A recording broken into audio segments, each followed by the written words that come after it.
दोस्तों, कहते हैं कि ठंड इंसान के शरीर को जमा देती है, लेकिन अगर दिल में इंसानियत की आग जल रही हो तो सबसे कड़ी सर्दी भी हार मान लेती है। आज की कहानी एक ऐसे ही इंसान की है जिसका नाम था रामदीन। एक गरीब मजदूर जिसके पास दौलत नहीं थी, ताकत नहीं थी, लेकिन उसके पास एक बहुत बड़ी चीज थी, दिल। कहानी शुरू होती है पहाड़ों से घिरे एक छोटे से गांव से। चारों तरफ बर्फ जमी हुई थी। ठंड इतनी थी कि सांस बाहर निकलती तो धुएं जैसी दिखाई देती। लोग अपने घरों से बाहर निकलने से डरते थे। दिन में भी अलाव जलते रहते थे और शाम ढलते ही पूरा गांव जैसे सन्नाटे में डूब जाता था। इसी गांव में रहता था रामदीन। उम्र करीब 40 साल। रोज पहाड़ से लकड़ियां काट कर लाता और गांव में बेचता था। यही उसकी रोजी रोटी थी। उसका छोटा सा परिवार था। पत्नी सावित्री, 10 साल का बेटा और 6 साल की बेटी। गरीबी थी, लेकिन घर में प्यार भी था। पिछले 3 दिनों से बर्फबारी इतनी ज्यादा हो रही थी कि जंगल का रास्ता बंद हो गया था। रामदीन को कोई काम नहीं मिला। बच्चों के पास ढंग के कपड़े नहीं थे। बेटी को हल्का बुखार भी था। घर में दूध और दवा की कमी थी। सावित्री बार बार चिंता में दरवाजे की तरफ देखती रहती थी। एक सुबह रामदीन काम की तलाश में गांव से बाहर निकला। रास्ते में उसने देखा कि एक बुजुर्ग आदमी बर्फ पर फिसल कर गिर पड़ा है। लोग उसे देखकर आगे बढ़ गए। कोई भी रुकने को तैयार नहीं था। ठंड इतनी थी कि सब अपनी जान बचाने में लगे थे। रामदीन भी कमजोर था, लेकिन वो रुका। उसने बुजुर्ग को उठाया, सहारा दिया और पास के घर तक पहुंचाया। बुजुर्ग ने कांपते हुए उसे आशीर्वाद दिया। पैसे देने चाहे, लेकिन रामदीन ने मना कर दिया। वो चुपचाप वहां से चला गया। घर लौटकर पता चला कि बेटी का बुखार बढ़ गया है। दवा के बिना उसकी हालत बिगड़ सकती थी। सावित्री की आंखों में डर था। कुछ देर चुप रहा, फिर उसने फैसला कर लिया कि दवा गांव से 8 किलोमीटर दूर मिलेगी, लेकिन वो जाएगा। रात का समय था। बर्फ गिर रही थी। पहाड़ी रास्ता फिसलन भरा था। रामदीन अकेला निकला। ठंड उसकी हड्डियों तक चुभ रही थी। कई बार वो गिरा, हाथ सुन्न हो गए, लेकिन वो रुका नहीं। उसे बस अपनी बेटी का चेहरा याद आ रहा था। काफी देर बाद वो दवा लेकर लौटा।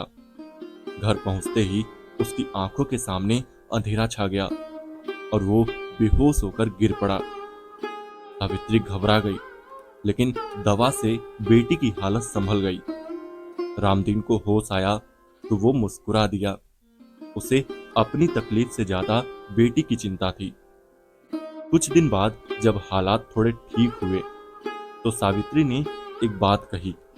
उसने कहा कि अब सिर्फ मजदूरी पर नहीं जी सकते। पहाड़ों में कई जड़ी बूटियां मिलती हैं, उनसे गर्म काढ़ा बनाया जा सकता है। ठंड में लोग जरूर पिएंगे। रामदीन को डर लग रहा था। पैसे नहीं थे, लेकिन कोई और रास्ता भी नहीं था। उसने गांव के एक व्यापारी से उधार लिया और शर्त ये थी कि अगर समय पर पैसे नहीं लौटाए तो जंगल के पास उनकी छोटी सी जमीन छीन जाएगी। मजबूरी में रामदीन मान गया। सावित्री ने मेहनत से काढ़ा बनाना शुरू किया। रामदीन गांव-गांव जाकर बेचने लगा। ठंड में लोगों को काढ़ा बहुत पसंद आया। धीरे धीरे उसका नाम फैलने लगा। जो लोग पहले उसे नजरअंदाज करते थे, अब बुलाने लगे। लेकिन हर सफलता के साथ जलन भी आती है। गांव का एक पुराना व्यापारी भानु रामदीन की तरक्की से खुश नहीं था। उसे डर था कि उसका धंधा खत्म हो जाएगा। उसने गांव में अफवाह फैलानी शुरू कर दी कि रामदीन का काढ़ा नुकसान करता है। कुछ लोग डर गए। बिक्री कम होने लगी। रामदीन टूटने लगा। उसे लगा कि शायद किस्मत फिर उसके खिलाफ हो गई है। तभी गांव में एक बच्चा बीमार पड़ा। लोग रामदीन पर शक करने लगे। मामला डॉक्टर तक पहुंचा। डॉक्टर ने जांच की और सच सामने आया। कि बच्चे को बीमारी पहले से थी और काढ़े से उसे राहत ही मिली थी। डॉक्टर ने सबके सामने साफ कहा कि अफवाह झूठी है।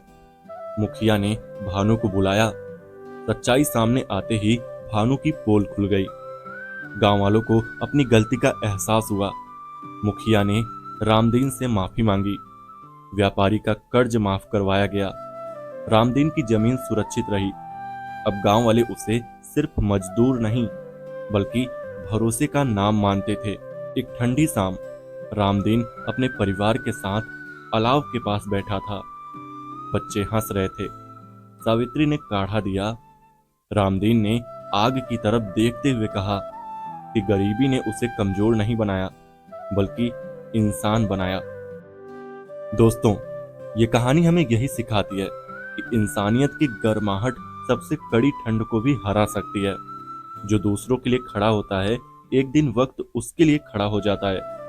अगर आपको ये कहानी अच्छी लगी हो तो इसे आगे जरूर शेयर कीजिए, क्योंकि ऐसी कहानियां हमें इंसान बने रहना सिखाती है। और हाँ, चैनल पर नए हैं तो चैनल को सब्सक्राइब भी कर लेना।